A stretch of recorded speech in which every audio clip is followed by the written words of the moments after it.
hello. We're 9mm Mouthwash. My name's TC Anderson. I play guitar. I'm Jake. I play drums. Zach, I play bass. Gotcha. And how would you guys describe yourself as a band? Like, what genre, like, what kind of music do you guys do? I mean, we can claim deathcore, but like we're not like just a deathcore band. Like we have other influences. Like I listen to a lot of old school death metal. Like that's what I listened to before I got into like core genres and shit like that. So I feel like that definitely comes out a lot in my playing. But just a lot of unpredictability. I like chaos.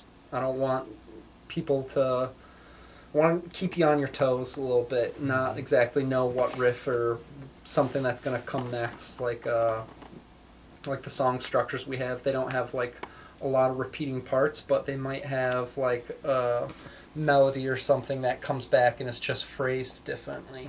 And, tickles the brain because you hear the pattern or something like that. Deathcore, metalcore, like black metal, kind of all this like shoved into. We love a good really. tremolo riff. Yeah, a lot of tremolo riffs. A lot of them. A lot of tremolos and blast beats. Chords. Starts playing chords on bass.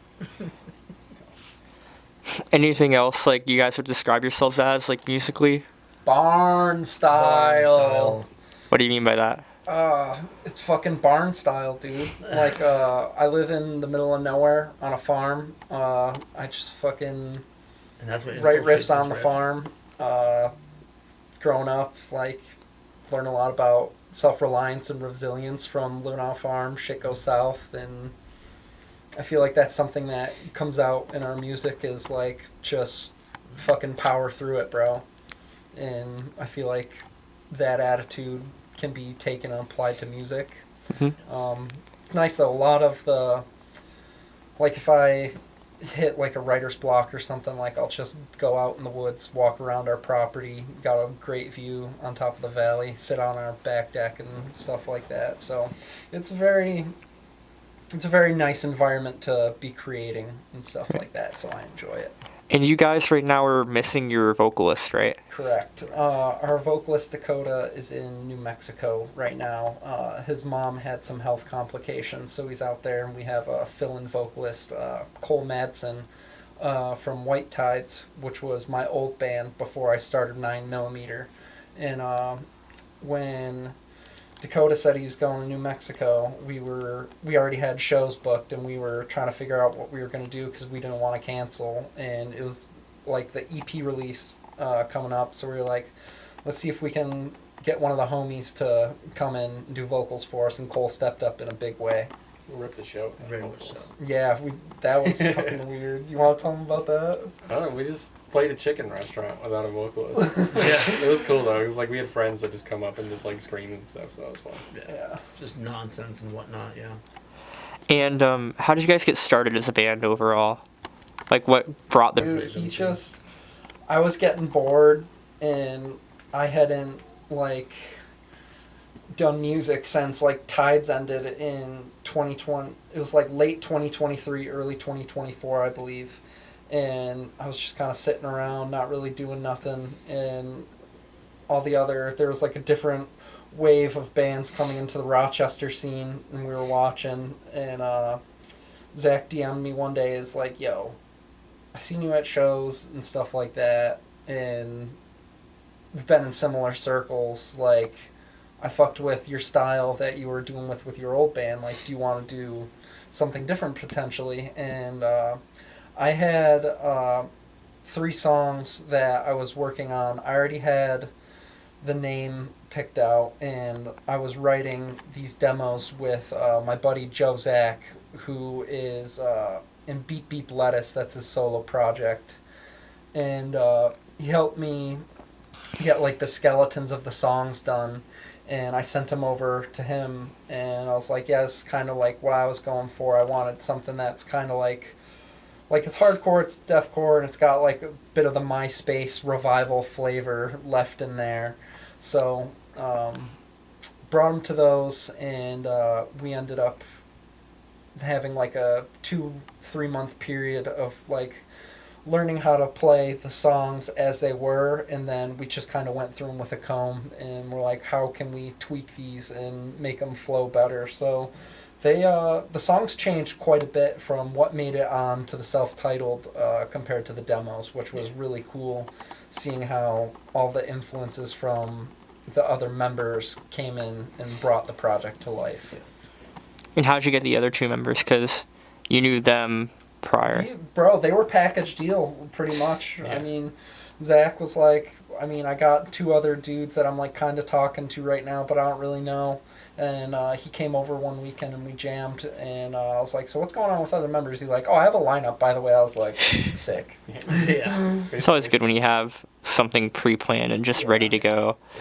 And musical backgrounds, because you mentioned that you guys were in another project. Does anybody else have like any? Yeah, these guys all have other bands. I had been in other bands, whether it be a metalcore band or Zach and I were in a deathcore, metalcore adjacent band for a while, and I was playing guitar in that and really, stepping up as a songwriter there. So I had that experience to bring to the table and, fuel the creative pot, if you will, creative cauldron. And so once I left that, I had I had heard that they were looking for a drummer, and I was like, you know what, I haven't drummed in a while, so it was time to pick up that land of the losses, as someone might say. I played bass in me and Jake's old band, and then I played bass in another band before that, so it's really just about it, just bass. Fair enough. Yeah. And I've known him Zach for many years at this point, and so we always kept in touch and always stayed on top of what we were doing and whatnot. So that's also a channel as to why I led here. So Fair enough. Yeah, I met these 2 dudes in person through my old band White Tides. I'm pretty sure the first time I met you was at the Body Snatcher tour at Montage, Yes. and then Jake had been a Tide stan for quite some time, and he was always popping out to shows, Yes. and we became good friends through that. correct. And before that, I played bass in this black and death metal band from like 2018 to 2020, and decided to do Tides full time. And I first started as bass in that band, and they had 2 guitar players, 1 left, and I was already a guitar player primarily at that point, so it was kind of a natural progression. I already knew the songs for that. I was already beginning to write riffs for the next record that I made with that band, and everything kind of fell into place the way it worked now, and super glad that it happened the way it did.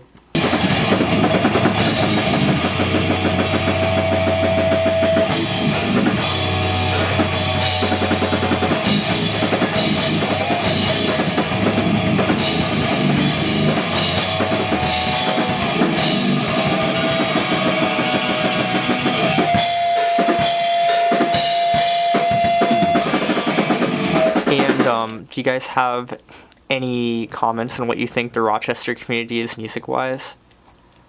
Cause a lot of these people who make music in Rochester and have bands, they all kind of know each other. Yeah, Yeah. it's a very tight-knit scene, which I like. I think it's definitely...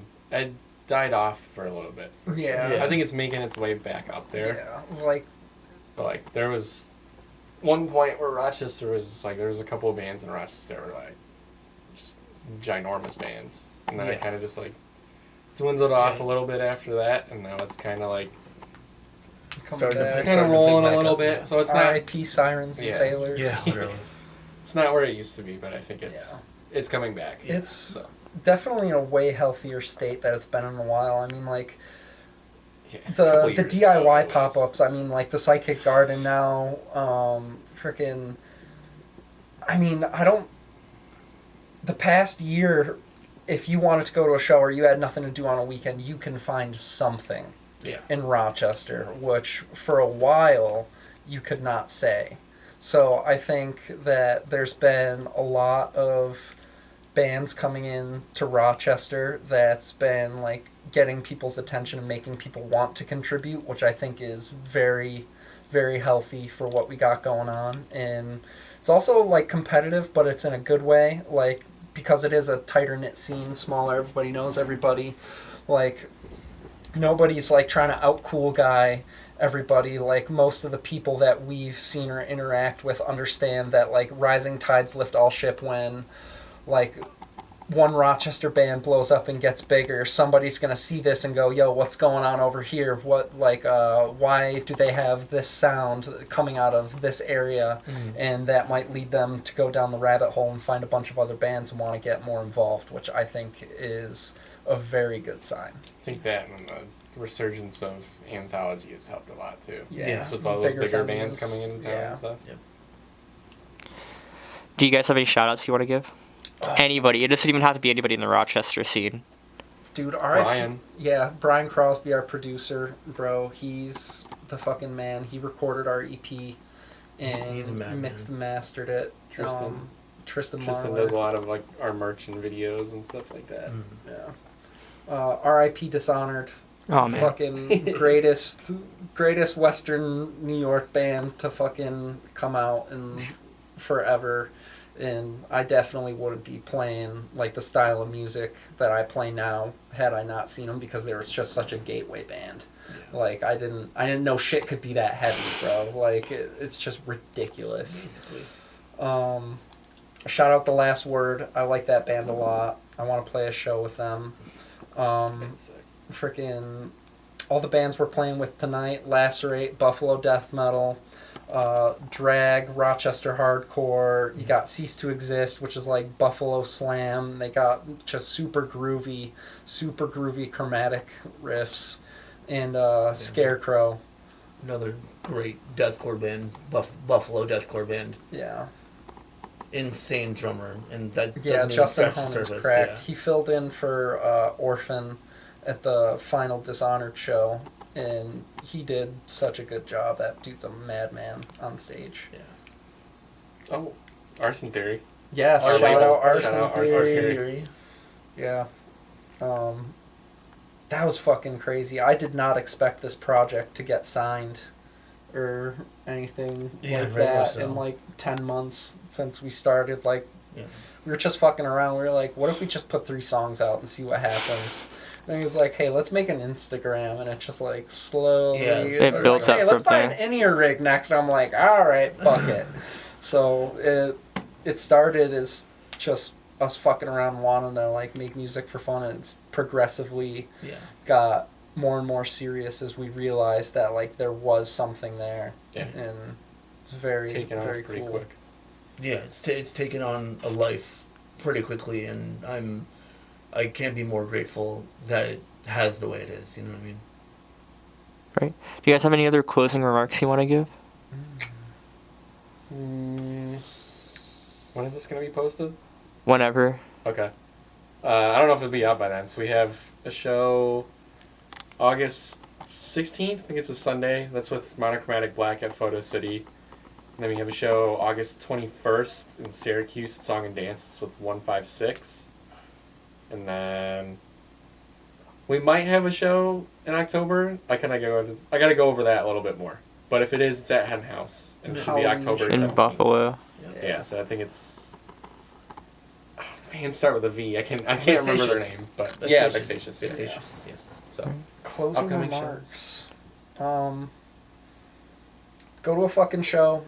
Quit bedroom moshing on TikTok, go to a bro. show and Go start to a a band. fucking show. Start a band, go to a show. Like, it's a very positive scene, and it's in one of the best states that I've seen in a very long time, Yeah. and it makes me very happy to see Yes. everybody come together. So There's a very long history of New York hardcore, and we got to keep it rolling. yeah, so please interact. Yeah. That's all I got. That's all I got. Yeah. Thank you guys so much. Thank you.